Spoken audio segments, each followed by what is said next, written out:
یہ ایک اندھیرا کمرہ تھا جہاں پر مجھے لایا گیا تھا۔ میرے ہاتھ اور پاؤں کو اچھی طرح رسی سے باندھا گیا تھا اور میرے منہ میں بھی کپڑا دے دیا گیا تھا تاکہ میں بول نہ سکوں۔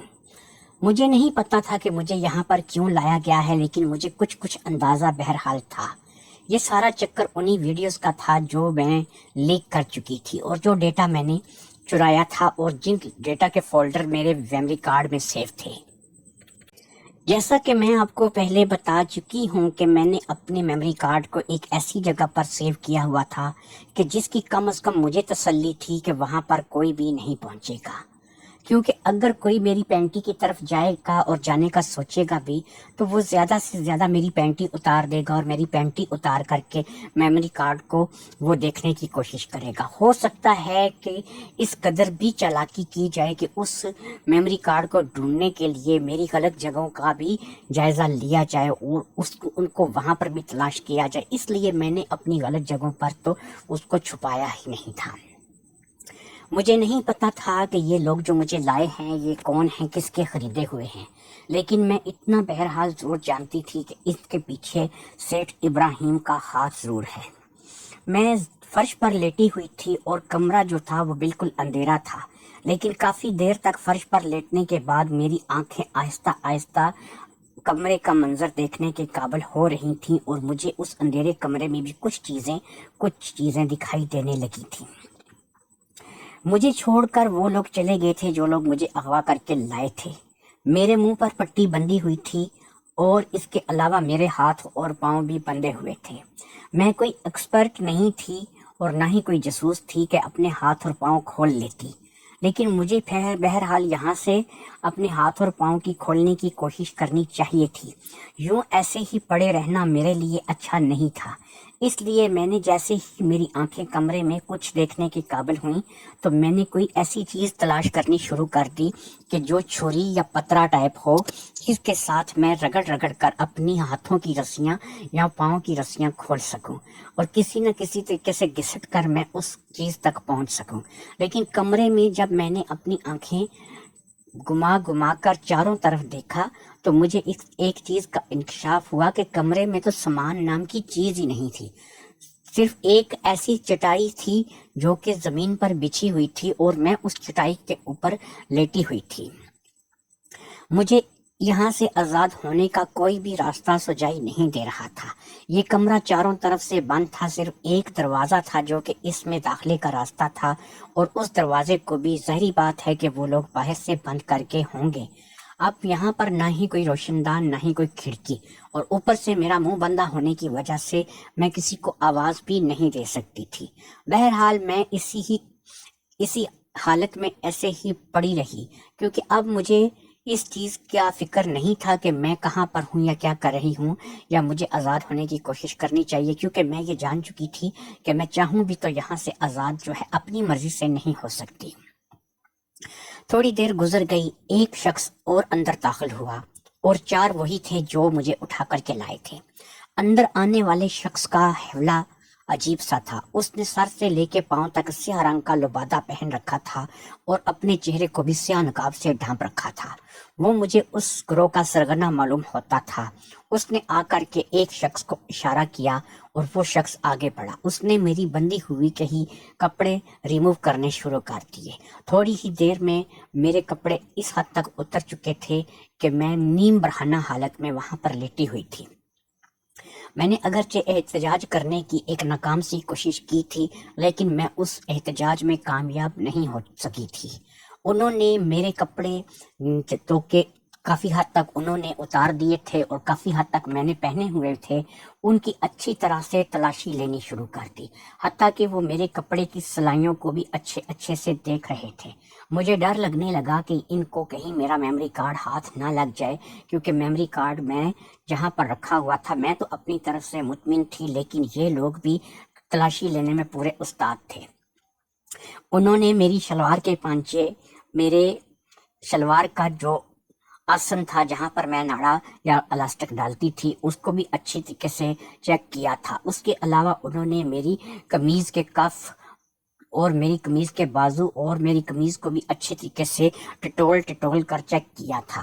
اب انہوں نے میری بریزیئر جو کہ میں پہنتی تھی، حتیٰ کہ میری چھاتی کا کوئی اتنا زیادہ بڑا سائز نہیں تھا، لیکن پھر بھی میں بریزیئر پہنتی تھی، انہوں نے میری بریزیئر کو بھی اچھی طرح سے کھنگال کر الٹ پلٹ کر دیکھا تھا، اور یہی حال انہوں نے میری پینٹی کے ساتھ بھی کیا تھا۔ انہوں نے میری پینٹی اتار کر بھی اسے بھی اچھی طرح سے گھما گھما کر اوپر نیچے کر کے دیکھا تھا، لیکن وہاں سے بھی ان کو کچھ حاصل نہیں ہوا تھا۔ پھر مجھے پینٹی پہنا دی گئی اور میری بریزیئر بھی مجھے پہنا دی گئی، اور انڈر ویئر اور بریزیئر دونوں پہن کر مجھے قدرہ اطمینان ہوا، اور پھر اس کے بعد انہوں نے میرے کپڑے بھی مجھے پہنا دیے۔ انہوں نے میرے ساتھ کوئی کسی قسم کی بدتمیزی نہیں کی تھی، سوائے اس کے کہ انہوں نے مجھے نیم برہنہ کر کے میری اچھی طرح سے تلاشی لی تھی۔ لیکن اب وہ شخص جو کہ ان کا سرغنہ تھا وہ آگے بڑھا اور اس نے میری تلاشی لینے کے لیے کچھ اور راستہ اختیار کیا۔ اب وہ میری ایسی جگہوں پر ہاتھ لگا رہا تھا، ایسی جگہوں پر اس چیز کو تلاش کرنے کی کوشش کر رہا تھا کہ جو کہ اسے بھی اندازہ تھا کہ ایک چھوٹا سا چپ یا میموری کارڈ ہی ہوگا، تو وہ ایسی جگہوں پر تلاش کرنے کی ان کو کوشش کر رہا تھا کہ جو اس کو معلوم نہیں تھا کہ کہاں پر ہے، لیکن وہ ایسی جگہوں پر تلاش کر رہا تھا جو کہ میرے جسم کے نازک حصے تھے، اور میں ان جگہوں پر اس کا لمس جو ہے وہ بڑا برا اس وقت محسوس کر رہی تھی۔ ساتھ ہی ساتھ میں یہ جاننے کی کوشش کر رہی تھی کہ وہ چپ میموری کارڈ جو تھا وہ جو بندہ اس کو ڈھونڈ رہا ہے، جو ان کے گروہ کا سرغنہ ہے، کہیں یہ سیٹھ ابراہیم تو نہیں، کیونکہ سیٹھ ابراہیم کے ہاتھ کا لمس میں کسی حد تک پہچانتی تھی۔ لیکن میں ایک بات اچھی طرح سے جان گئی تھی اس بندے کے تلاشی لینے سے کہ بہرحال یہ سیٹھ ابراہیم نہیں تھا۔ ویسے بھی اس کی قد کاٹھی بھی سیٹھ ابراہیم سے تھوڑی جدا تھی، یہ تھوڑا زیادہ لمبے قد کا تھا اور اس کا جسم اس کے مقابلے میں زیادہ مضبوط تھا۔ یہ اپنے چال ڈال سے اور اپنی حرکتوں سے کوئی نوجوان معلوم ہوتا تھا، اور جو اس کے ساتھ باقی کے چاروں لوگ تھے وہ بھی بوڑھے نہیں تھے، بالکل نوجوان تھے۔ ان کی عمر کا اندازہ میں نے 17 سے 25 کے درمیان لگایا، جو میرا غلط بھی ہو سکتا تھا کیونکہ سب کے چہروں پر نقاب تھے۔ مجھے سمجھ میں نہیں آ رہا تھا کہ یہ کون لوگ ہیں اور یہ کیا کر رہے ہیں، لیکن مجھے اتنا ضرور احساس ہو رہا تھا کہ یہ جو کچھ بھی ہو رہا ہے سیٹھ ابراہیم کے کہنے پر ہی ہو رہا ہے۔ اب میرے منہ سے کپڑا نکالا گیا اور مجھے انہوں نے ایک دم سے اٹھا کر ایسے بٹھا دیا کہ جیسے میں زمین سے کب سے اٹھنے کے لیے بےتاب ہوں۔ اب انہوں نے میرے منہ سے کپڑا نکالنے کے بعد ایک اچھا خاصا زور تھا تھپڑ میرے چہرے پر جڑ دیا اور مجھے پوچھا، وہ میموری کارڈ کہاں ہے جو تمہارے پاس ہے؟ میں نے کہا میرے پاس تو کوئی میموری کارڈ نہیں ہے، میں تو موبائل ابھی لیا ہے اور میں نے کوئی میموری کارڈ جو ہے وہ رکھا ہوا ہی نہیں ہے۔ میرے پاس تو ایک اینڈرائڈ موبائل ہے جو کہ میرے گھر پر ہے، میرے پاس بھی موجود نہیں ہے۔ تم چاہو تو میرا وہ موبائل لے لو، مجھ سے کچھ پیسے بھی اگر تمہیں چاہیے تو میں تمہیں دینے کے لیے تیار ہوں، لیکن میری جان چھوڑ دو۔ میں تو کوئی اپنے پاس جو ہے وہ ایسی چیز نہیں رکھتی کہ جس سے کوئی میرے لیے یا تمہارے لیے فائدہ مند ہو یا میرے لیے کوئی مسئلہ بنے۔ انہوں نے کہا نہیں، تمہارے پاس ایک ایسا میموری کارڈ ہے جس میں بہت زیادہ ڈیٹا ہے، اور وہ میموری کارڈ جو ہے وہ ہمیں چاہیے، ہر قیمت پر چاہیے۔ میں نے کہا کہ نہیں، میرے پاس تو کوئی ایسا میموری کارڈ نہیں ہے کہ جس میں کوئی ڈیٹا ہو یا پھر اس میں کوئی ایسی چیز موجود ہو۔ اگر تم چاہو تو میرے گھر جا کر میرے گھر کی تلاشی لے سکتے ہو، ہر طرح سے معلوم کر سکتے ہو، میرے پاس کوئی بھی ایسی چیز نہیں ہے کہ جس میں میرے پاس ڈیٹا ہو یا پھر میرے پاس ایسی چیز ہو۔ وہ میری بات کو کسی طریقے پر بھی یقین نہیں کر رہے تھے۔ انہوں نے مجھے تھوڑا سا پیٹا، مارا، میں رونے لگی، حتیٰ کہ میرے منہ سے خون آنے لگا، لیکن میں اپنی بات پر اڑی ہوئی تھی کہ میرے پاس ایسی کوئی بھی چیز موجود نہیں ہے اور وہ خام خواہ مجھ پر ظلم کر رہے ہیں۔ میں ساتھ ہی ساتھ رو بھی رہی تھی اور ان کی منتیں بھی کر رہی تھی کہ وہ مجھے کسی نہ کسی طریقے سے واپس گھر چھوڑ دیں، میری جان چھوڑ دیں اور میرے ساتھ ایسا سلوک نہ کریں۔ لیکن وہ تھے کہ انہوں نے اچھا خاصا مجھے پیٹ کر رکھ دیا تھا۔ میں نے مار برداشت کی تھی، اور کیونکہ میں مار کھانے کی تقریباً عادی بھی تھی، جب میں نوکرانی کی حیثیت سے ایک گھر میں کام کر رہی ہوں تو آپ یہ بات اچھی طرح سے جانتے ہوں گے کہ نوکرانیوں کو اکثر بعض باتوں پر مار بھی کھانی پڑتی ہے، تو اس لیے میں ان چند چیزوں کی عادی تھی۔ مجھے بڑا پیٹا بھی جاتا تھا جب کبھی مجھ سے کوئی بڑی غلطی ہو جاتی تھی، تو اس لیے میں نے اپنے آپ کو ذہنی طور پر پہلے ہی مار کھانے کے لیے تیار کیا ہوا تھا۔ अगरचे ये मार मेरे लिए नाकाबिले बर्दाश्त थी और मुझे बड़ी बुरी तरह से पीटा गया था, लेकिन फिर भी मैंने इस मार को बर्दाश्त किया था। मेरी हड्डियां दर्द कर रही थी और मेरे जिस्म में ताकत नहीं थी कि मैं उठकर खड़ी भी हो सकूं, लेकिन मैंने उनकी मार को बर्दाश्त किया था और उन्होंने भी मुझे अच्छा खासा मारा था, लेकिन इसके बावजूद भी वो अपने मकसद में कामयाब नहीं हो सके थे और उन्हें मुझसे कोई चिप, कोई मेमोरी कार्ड हासिल नहीं हो सका था। जब वो लोग मुझे अच्छी तरह से मार कर थक गए तो वो लोग कमरे से बाहर निकल गए और फिर थोड़ी देर में दोबारा वो वापस आए। तो अब वो एक दूसरे से बातें कर रहे थे। उनकी आवाज़ भी मेरे लिए नई थी, मैं उनकी आवाज़ को भी नहीं पहचानती थी और उनका चेहरा तो मैं बिल्कुल नहीं पहचानती थी। अब उन लोगों ने एक ही बात की कि जो चीज़ हम ढूंढ रहे हैं वो इसके पास तो बहरहाल हमें नहीं मिली। हो सकता है कि वो इसके घर में मौजूद हो, इसने घर में किसी जगह छुपा रखी हो, ये अपने साथ वो चीज़ न रखती हो। हमें अब इसके घर की तलाशी भी लेनी होगी और हर हाल में हमें उस चीज़ को हासिल करना है, वरना वो चीज़ हमारे लिए बहुत ज़्यादा ख़तरनाक हो सकती है। इस किस्म की बातें करने के बाद वो लोग मेरी तरफ बढ़े और उन लोगों ने मेरे दो हाथ पांव खोल दिए। हाथ पांव खोलने पर मैंने इस चीज़ को महसूस किया कि अब वो मुझे शायद घर छोड़ आएंगे या फिर मुझे किसी ऐसी जगह पर फेंक आएंगे जहाँ पर से मैं घर चली जाऊंगी। मैं पुर उम्मीद हो गई, मुझे थोड़ी सी आस हुई कि चलो अब मेरी जान छूटेगी। हाथ पांव खुलने के बाद उन लोगों ने, जो कि 5 थे, तादाद में 5 लोग थे, उन्होंने मेरे साथ शैतानी शुरू कर दी। अब वो मेरे जिस्म के मुख्तलिफ हिस्सों को सहलाने लगे और मुझे छेड़ने लगे। मैंने थोड़ा सा बचाव करने की कोशिश की और जो कि मैं बचाव करने की हालत में भी नहीं थी। मैं बहुत ज़्यादा थक चुकी थी और मार खाने की वजह से मुझ में इतनी ताकत नहीं थी कि मैं उनका दफा कर सकती। बहरहाल उन 4-5 ने मुझे एक दफ़ा फिर बरहना कर दिया और फिर अपनी ज़िंदगी वो मेरे साथ आजमाने लगे। उन 5 ने बारी बारी मेरे साथ गलत काम किया और फिर मुझे दोबारा से कपड़े पहनाकर उन लोगों ने मुझे उठाया और उठाकर ऐसे अपने कंधे पर डाल दिया जैसे कि मैं कोई छोटी सी बच्ची हूँ। मुझे कंधे पर डालने के बाद वो वहाँ से बाहर आए। उन्होंने बाहर निकलते साथ ही मेरी आंखों पर पट्टी बांध दी। आंखों पर पट्टी बांधने और फिर मेरे इसी तरह उन्होंने एक कपड़ा मेरे मुंह में ठूस दिया और उसके बाद मेरे हाथ पांव बांध दिए। उन्होंने मुझे फिर एक गाड़ी में फेंका और गाड़ी को स्टार्ट किया और गाड़ी लेकर के वहां से निकल के जहां पर उन्होंने मुझे कैद कर रखा था। फिर उन्होंने मुझे एक जगह सड़क पर उतार दिया और वहीं पर मुझे बैठे रहने के लिए कहा और कहा कि जब तक तुम यहाँ पर बैठकर 100 तक गिनती गिनो, अगर तुम्हारी 100 तक गिनती पूरे होने से पहले तुमने अपनी आंखें खोलने की कोशिश की या तुमने यहाँ पर कुछ हल्ला गुल्ला करने की कोशिश की तो हमसे बुरा कोई नहीं होगा। वैसे भी तुम इस हालत में हो कि हम तुम्हें ना ही यहाँ पर खोल के जा रहे हैं और ना ही तुम्हारी आंखों से और मुंह से कपड़ा हटा रहे हैं ताकि तुम इसी हालत में पड़ी रहो। तुम 100 तक गिनती गिनो और उसके बाद तुम अपनी ज़िंदगी को बचाने के लिए और अपने मामलात से बचने के लिए अपनी जद्दोजहद कर सकती हो।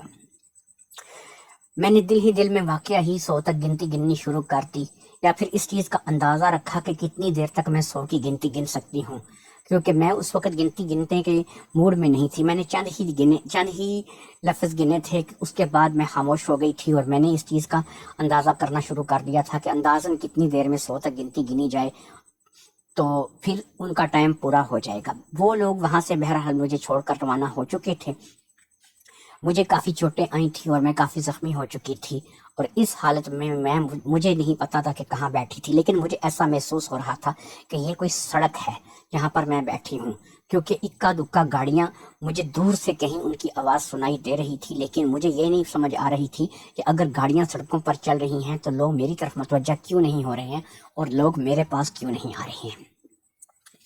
इन बातों को लेकर के मैं थोड़ा परेशान थी, क्योंकि सड़कों पर बहरहाल मुझे गाड़ियों की आवाज़ें जो हैं वो ज़रूर सुनाई दे रही थी।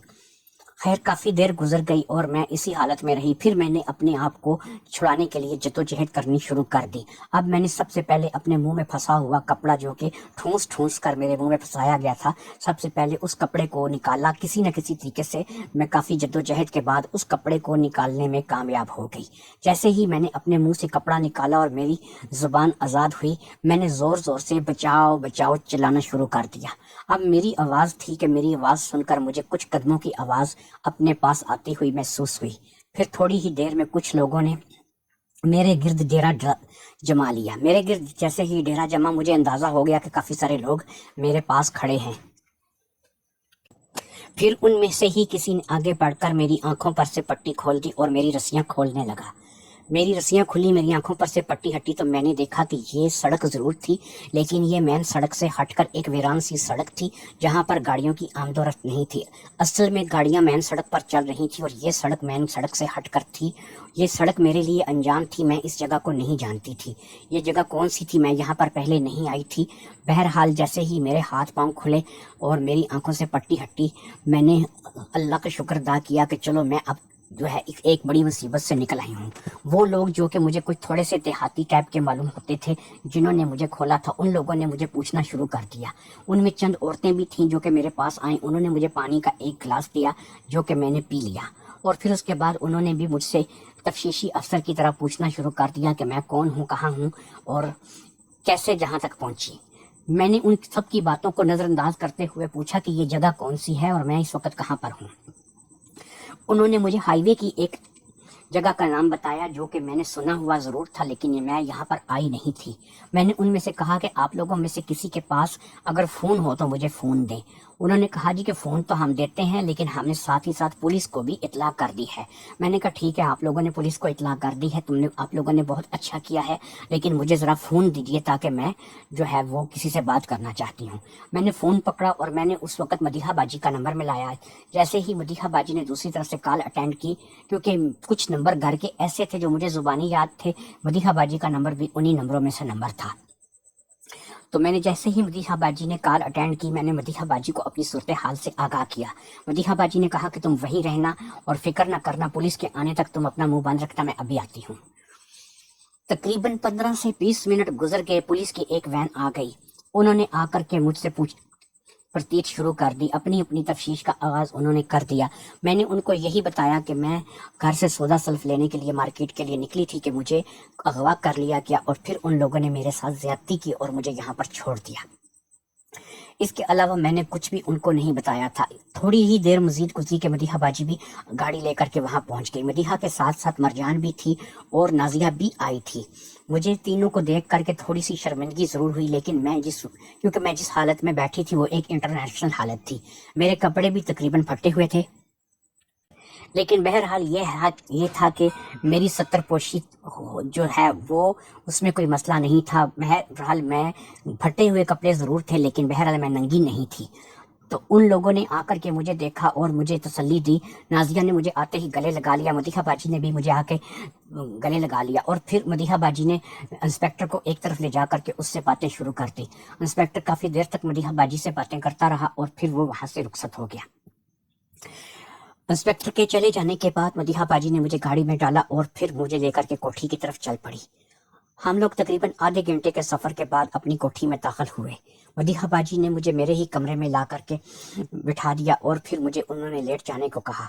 लेटने के बाद थोड़ी देर गुजरी कि मेरे लिए गर्म दूध जो कि हल्दी मिला था वो आ गया और कुछ दवाई जो कि मदीहा बाजी ने मेरे लिए भेजी थी। मदीहा बाजी ने मुझे गोलियां और दवाइयाँ दी, वो मैंने खा करके उसके साथ दूध पिया। दूध पीने और दवाई खाने के बाद मैं काफ़ी हद तक आराम महसूस करने लगी और फिर मुझे नींद सी आने लगी। उस नींद की वजह से मैं सो गई। अब मुझे कब उठना था ये मुझे पता नहीं था, क्योंकि मैं नींद में थी और नींद की गोली शायद मुझे मदीहा बाजी ने डाल कर दी थी ताकि मेरे जख्म और मेरे मामलात जो हैं वो ठीक हो सकें। सारी सूरत हाल रास्ते में ही मैंने गिरते पड़ते मदीहा बाजी को बता दी थी, इसलिए मुझे किसी चीज़ की फिक्र नहीं थी और मैंने उनको भी वही बात बताई थी कि जैसे ही मैं निकली मुझे लोगों ने अगवा कर लिया, इस तरह अंधेरे कमरे में रखा। पहले 4 लोग थे, फिर 5वां आया, फिर उन्होंने मेरे साथ ज्यादती की और ज्यादती करने के बाद उन लोगों ने मुझे छोड़ दिया। इस तमाम बात को लेकर के मदीहा बाजी ने मुझे यही कहा कि वो कोई औबाश नौजवान होंगे जो तुम्हें यहाँ से आते जाते देखते रहते होंगे और उनको पता होगा कि तुम अकेली बाजार आती जाती हो, तो उन्होंने तुम्हारा बस फ़ायदा उठाया है। अगर तुम उनमें से किसी की कोई निशानी बताओ या पहचान करो तो पुलिस ने कहा है कि उनको पकड़ेंगे और उनके खिलाफ सख्त कानूनी कार्रवाई की जाएगी। मैं मदीहा बाजी की बातों को भी काफ़ी हद तक समझ रही थी, क्योंकि नाजिया और मरजान हमारे साथ थी, तो शायद मदीहा बाजी कोई बात मुझसे करना नहीं चाहती थी और मैं भी इसीलिए गोल मोल बातों में मदीहा बाजी को बात किए चली जा रही थी। खैर मैं सो गई और सोए सोए फिर मुझे काफ़ी देर गुजर गई رات جب میں اٹھی تو اندھیرا ہو چکا تھا اور میں نے اس روز کوئی کھانا، کوئی ناشتہ، کوئی چیز بھی نہیں بنائی. رات کا کھانا بھی میں نے نہیں بنایا. شاید ان لوگوں نے نازیہ سے بنوا لیا ہوگا یا خود بنا لیا ہوگا. بہرحال جب میں اٹھی تو میرے سرہانے اس وقت مدیحہ باجی، مرجان اور نازیہ تینوں ہی موجود تھیں. انہوں نے میرے حال چال پوچھا اور مجھے تسلی دی، اور پھر انہوں نے مجھے کہا کہ تم اب آرام کرو، جب تک تمہاری چوٹیں ہیں تمہارا کام ہم لڑکیاں مل جل کے کر لیں گی. تم 3-4 دن تک کسی کام کو بھی ہاتھ نہیں لگاؤ گی. گھر کے سارے افراد کو ہی پتہ چل چکا تھا کہ میرے ساتھ کیا ہوا ہے، لیکن اصل بات جو تھی وہ تو ظاہری بات ہے کہ مجھے مدیحہ باجی کو بتانی تھی، اور اصل بات مجھ سے پوچھنی بھی صرف مدیحہ باجی نے تھی. وہ دن گزر گیا، وہ رات گزر گئی. میں اپنی چوٹوں کی وجہ سے اس قابل نہیں تھی کہ میں مزید ویڈیوز یا کچھ ایسا جو ہے وہ مدیحہ باجی کو بھیج سکتی. میں اپنی بیماری کو لے کر کے، مجھے بخار ہو چکا تھا، یہ میں آپ کو بتا دوں. میں اپنی بیماری کو لے کر کے تھوڑی پریشان تھی. مجھے دوائی دی گئی اور پھر مجھے بخار کی دوائی بھی دی گئی. 2-3 دن میں مجھے کافی بہتری محسوس ہونے لگی اور میں کافی حد تک اپنے آپ کو اچھا محسوس کرنے لگی. رات کے 11 بج چکے تھے. 3 دن بعد کا واقعہ ہے. میں نے میموری کارڈ اپنی مخصوص جگہ سے نکالا اور پھر اس کو میں نے موبائل میں ڈال کر کے میں نے اس کا واٹس ایپ آن کیا، اور واٹس ایپ آن کرنے کے بعد میں نے مدیحہ باجی کو ایک میسج لکھا. اب کہ میں نے مدیحہ باجی کو صرف السلام علیکم کا میسج لکھا تھا کہ ان کو پتہ چل جائے کہ میں واٹس ایپ پہ آ چکی ہوں. جیسے ہی میں نے مدیحہ باجی کو السلام علیکم کا میسج لکھا، اسی وقت فوری طور پہ وعلیکم السلام کا میسج مجھے آ گیا. اب اگلا میسج مدیحہ باجی ٹائپ کرنے لگی اور مجھے ایسا محسوس ہو رہا تھا کہ جیسے مدیحہ باجی مجھ سے کچھ پوچھنا چاہ رہی ہے، اس لیے وہ کچھ لمبا ہی میسج ٹائپ کر رہی ہے.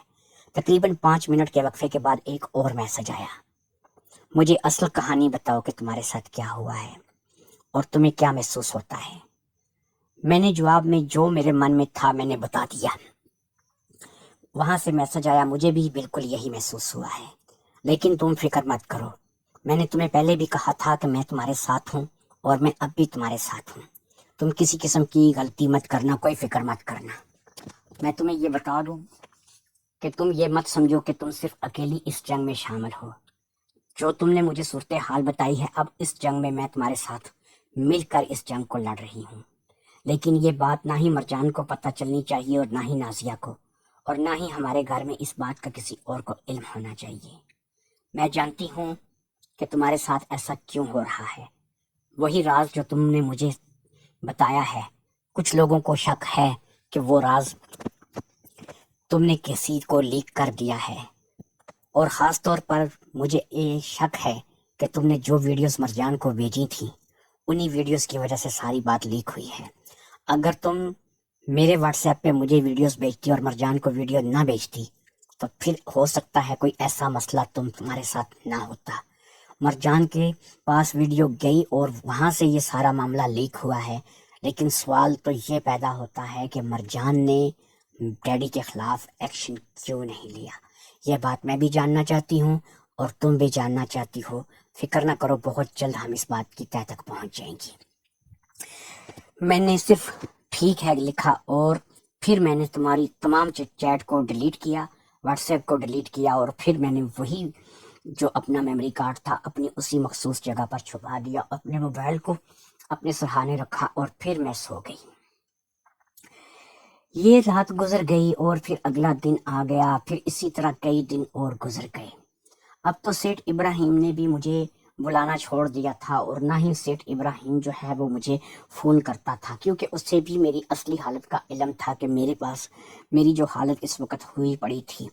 کافی دن گزرنے کے بعد بہرحال میں نے اپنے کام کو سنبھال لیا تھا. اب میں پھر سے ناشتہ کھانا اور پھر رات کی روٹی کے لیے بھی انتظام کرنے لگی تھی. وہی روٹین میں نے اپنی دوبارہ اپنا لی تھی.